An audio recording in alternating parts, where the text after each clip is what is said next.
Just another night in Tokyo. Hit a sauna. Left the sauna early to hit this gyoza spot that closes at midnight. I got there about 11:40. They were already closed up. I was like, I walked in, open. They're like, no. They do the, they cross the arms, right? I'm like, no entry. And they're like, no, close. Man, I just missed it. The reason why, not only are the gyozas very good there, but they have this lemon sour that they make from scratch, and it's just phenomenal. It's absolutely phenomenal. For those that like sour stuff, you would love this drink. It's like so sour, man. And I love sour things, so that's saying something. So I was looking forward to having one of those, or at least 2, maybe 3 of them, before I head out of Japan. And I didn't get it, right? So then I started looking for bars around the area that serve lemon sours. So I found 2 that supposedly had good reviews on them. I tried them, wasn't as good. I was like, man, there's no way they can beat out this other place. And you're in Tokyo, in Ginza, in the Ginza area, go to this place called Chow Chow Gyoza.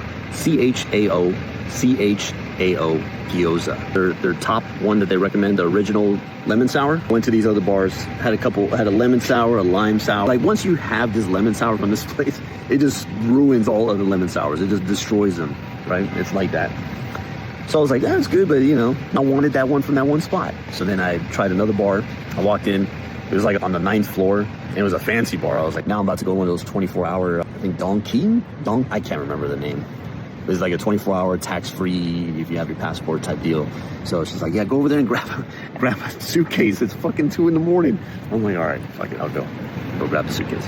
But yeah, that's pretty much it. Last night in Tokyo, and that's about it, man. It was a good time.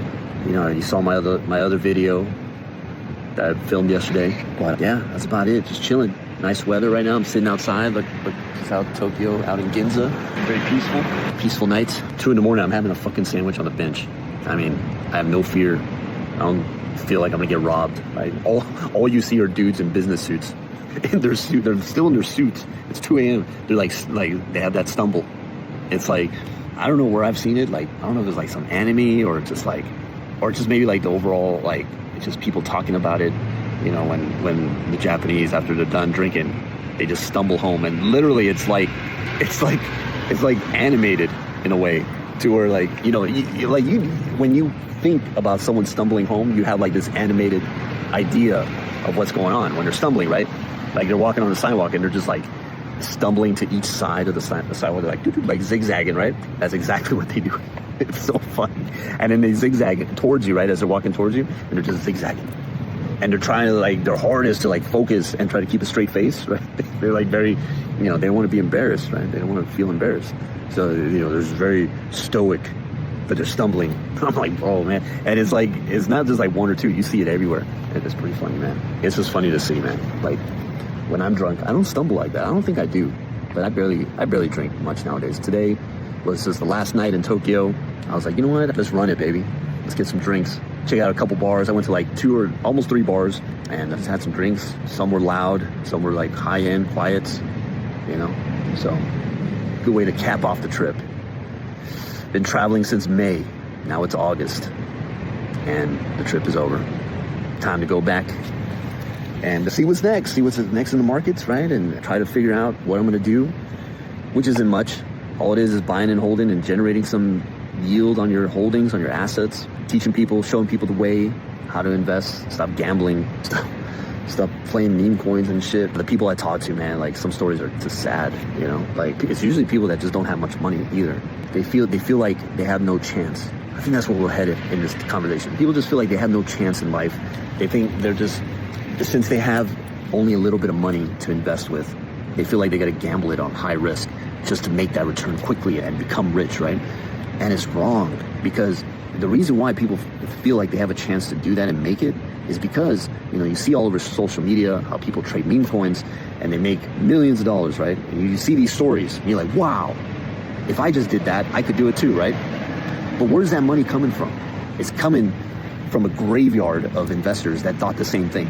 Like, if you think about it, right? Where does the money come from when someone gets rich and they off of meme coin trading and they flaunt it and showcase it, right? And poster Lambos and all this shit, right?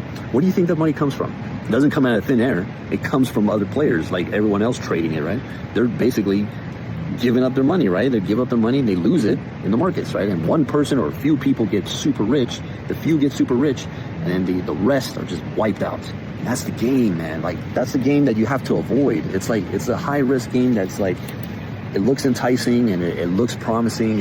And the reason why you only see these stories on social media of people getting super rich is because the people that lost, the graveyard investors that lost, that are just out of the game, that lost all their money, they're ashamed. They're simply ashamed to talk about it or even showcase it. Why would they put themselves out there like that and say, hey, I bet on some Memecoin and I fucking lost it all? It's stupid, right? And it's you when you lose the money, you realize, man, I'm a fucking idiot, right? Like, I can't believe it. Why did I put all my money onto this? They're not even worried. The last thing to worry about is telling people or warning people about these things. They're just drowning in their own pity. They think they don't make enough money. You could be making 35K a year, 40K a year, and you could still invest. And over time, you will see that compound and grow. And you'll be like, holy shit. In a few years, you will probably have a year's salary, right? If you save 10% of your 40K income, which is 4K a year, $4,000 a year, you save that into an investment account. That will compound and grow over time. Say it grows like 10% a year, right? In a few years, you will have a year's salary. It's math, man. Like those that are just denying it, just do the math, and that's it. And you will see. Start small, just so you can see. That way, because if you start too large and start investing early, and you're like, oh, you're maxing out, like you're putting $500 a month when you only make like 40K a year.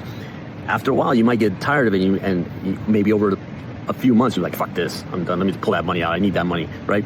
But if you do like 20, $30 a month just to see, or just do 10%, right? 4K a year, 4K a year. What is that per month? And like 300 some bucks a month, right? Do that. Pay yourself first and see what happens. So I'm gonna leave you with that message. Hopefully that helps. I'm passionate about this shit, man, because you don't have to live like that. If you're one of those people that's struggling and you have nothing and you're living paycheck to paycheck, you don't have to. If you're not making enough money, first of all, you should be improving your skills and providing more value. Find ways to provide value to your boss, to your company, whatever you do, wherever you work.